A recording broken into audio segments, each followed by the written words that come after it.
அதே செய்தியைத்தான் அல்லாஹு தஆலா 16வது வசனத்திலேயும் சொல்லிட்டு 17வது வசனத்தில் சொன்னான், யஇதுகுமுல்லாஹு அன் தஊது லிமிஸ்லிஹி அபதன் இன் குன்தும் முஃமினீன்.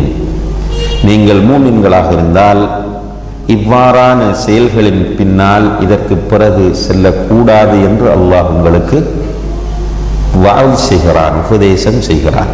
நீங்க மூமினா இருந்தால் இதுக்கு பிறகு இப்படி செய்யாதீர்கள். இது நடந்தது ஒரு நன்மைக்கு தான். இருந்தாலும் இதற்கு பிறகு உங்களிடம் வரக்கூடாது. என்ன கண்டிஷனை போடுகிறான் அல்லாஹ்? இன் குன்தும் முஃமினீன், நீங்கள் மூமின்களாக இருந்தால். நமக்கும் அது பொருந்தும். ஈமான் இருந்தால் இந்த ஃபித்னா நமக்கு வேண்டாம். ஈமான் இருந்தால் இந்த ஃபசாத் நமக்கு வேண்டாம். ஈமான் இருந்தால் இந்த அவதூறு நமக்கு வேண்டாம். இது அல்லாஹ் நமக்கு சொல்லக்கூடிய உபதேசம்.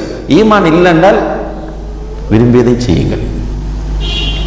உள்ளத்தில் ஈமான் இருந்தால் நிச்சயமாக நம்முடைய நாவுகள், செவிகள் எல்லாமே பாதுகாக்கப்படும் என்பதை அல்லாஹு தஆலா இங்கே பதிவு செய்துவிட்டு அடுத்ததாக அல்லாஹு தஆலா சொல்கிறான், வயுபையினுல்லாஹு லக்குமுல் ஆயாத் வல்லாஹு அலீமுன் ஹக்கீம். அல்லாஹு தஆலா அவனுடைய வசனங்களை உங்களுக்கு தெளிவுபடுத்துகிறான். அல்லாஹ் மிக அறிந்தவனாகவும் ஞானமுள்ளவனாகவும் இருக்கிறான். அல்லாஹ் அறிந்தவனாக ஞானமுள்ளவனாக இருக்கிறான் என்பதை சிம்பிளா எடுக்காதீங்க. இது அல்லாஹுடைய 2 திருநாமங்கள். இதற்குள் மிக முக்கியமான 2 பண்புகள் இருக்கின்றன. அல்லாஹுடைய அறிவு மிக விசாலமானது. அதை நம்ம ஆரம்பத்தில் சொன்னோம். உங்களுடைய கண்கள் இமை வெட்டுவதையும் அல்லாஹ் அறிகிறான். உள்ளத்தில் நீங்கள் மறைத்து வைத்திருப்பதையும் அல்லாஹ் அறிகிறான் என்று அல்லாஹ் குர்ஆனிலே சொல்கிறான். எனவே அல்லாஹுடைய அறிவு மிக விசாலமானது. நம்ம எவ்வளவு ஒரு டார்க்கான இடத்துக்குள் இருந்தாலும், மக்கள் பார்க்காத ஒரு தீவுக்கு நாம் சென்று விட்டாலும், அல்லாஹு தஆலாவுடைய அறிவு எல்லா இடங்களையும் சூழ்ந்துள்ளது. எனவே இந்த பண்புகள் நம்முடைய வாழ்க்கையில் மாற்றத்தை தர வேண்டும்.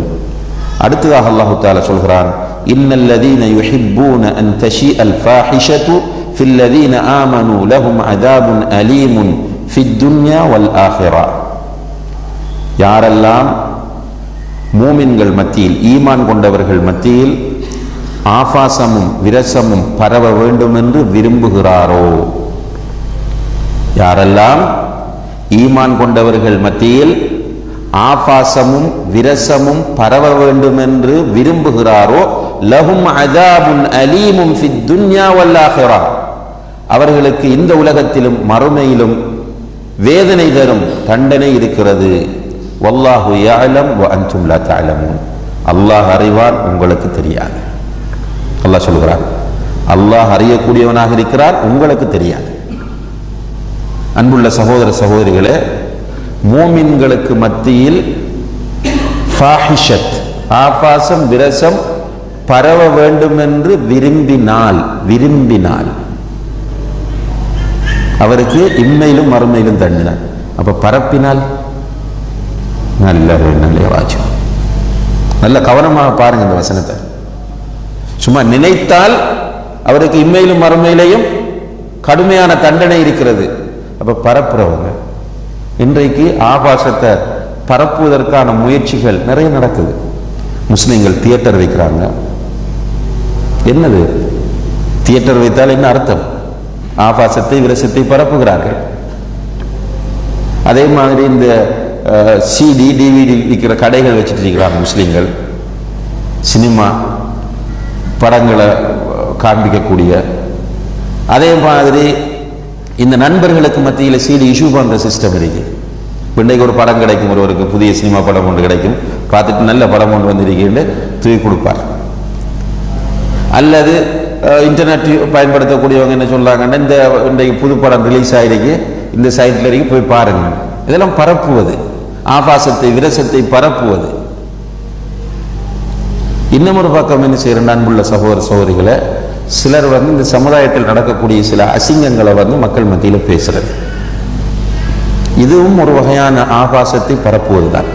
அதில் குறிப்பாக இன்றைக்கு ஒரு கேடுகட்ட கூட்டம், கேவலமான கூட்டம், மனித தன்மையற்ற கூட்டம், சில மார்க்க அறிஞர்களை உலமாக்களை குறை கண்டு அவர்கள் அப்படி செய்தார்கள் இப்படி செய்தார்கள் என்று மக்கள் மத்தியில் சொல்றாங்க. இதனால் என்ன நடக்குது என்றால், ஆல்ரெடி மக்கள் எப்படி பழக்கப்பட்டிருக்கிறாங்க, சினிமாவுக்கும் இந்த குப்பைகளுக்கும் தான் பழக்கப்பட்டிருக்கிறாங்க. இப்போ எல்லோருடைய மனங்களிலும் ஆபாசம் விரசம் குடிகொண்டிருக்கிறது.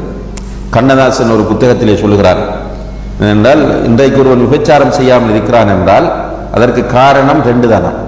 ஒன்று, அவனுக்கு சந்தர்ப்பம் கிடைக்கல, அல்லது அவனுக்கு ஏதோ ஒரு சமூக பயம், அந்த இடத்துக்கு போறதுக்கு ஒரு பயம் இருக்கு. இதை தவிர 3வது ஒரு காரணம் இல்லை என்று அரங்கவும் அந்தரங்கமும் என்று ஒரு புக்கில் குறிப்பிடுறாங்க. இப்போ என்னென்றால், இன்றைக்கு முழு பேருடைய மனங்களிலும் ஆபாசமும் விரசமும் குடிகொண்டிருக்கிறது. சமுதாயம் அமைப்பதற்கு காரணம் இந்த யூதர்கள், இவர்களுடைய சதித்திட்டங்கள் மிக முக்கியமான காரணம். இந்த நேரத்தில் ஒரு தாயி இப்படி நடந்தாராம், ஒரு ஆலிம் இப்படி நடந்தாராம் என்று ஒரு சாதாரண மகன் கேள்விப்பட்ட என்ன நினைப்பான்?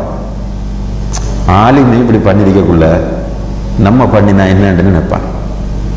நடக்கும். நிறைய பேர் சொல்லியும் இருக்கிறாங்க.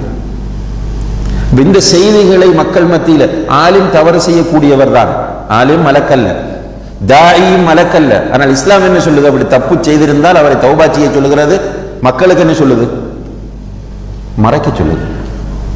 இதை மக்கள் மன்றத்தில் கொண்டு வந்து பேசும்போது அவரை டேமேஜ் ஆக்கிறோம் என்று நினைக்கிறாங்க. ஆனா என்ன நடக்குது என்றால், இஞ்சால தூண்டுறாங்க மக்களை, நீங்களும் பண்ணலாம், ஆலிமை பண்ணியிருக்கிறார்.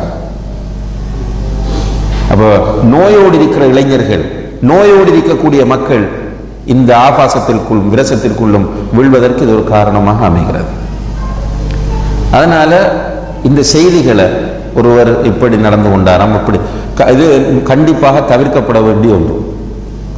இந்த சில ஒரு ஒழுக்கச்சீர்கேடான விஷயங்கள் எங்கே நடந்திருக்கும், நண்பர்களுக்கு மத்தியில் ஒரு பழக்கம் இருக்கணும் என்றால் அதை மக்களுக்குள்ள பேசுறது, இதுவும் ஆபாசத்தை விரசத்தை பரப்புகிற ஒரு வழி.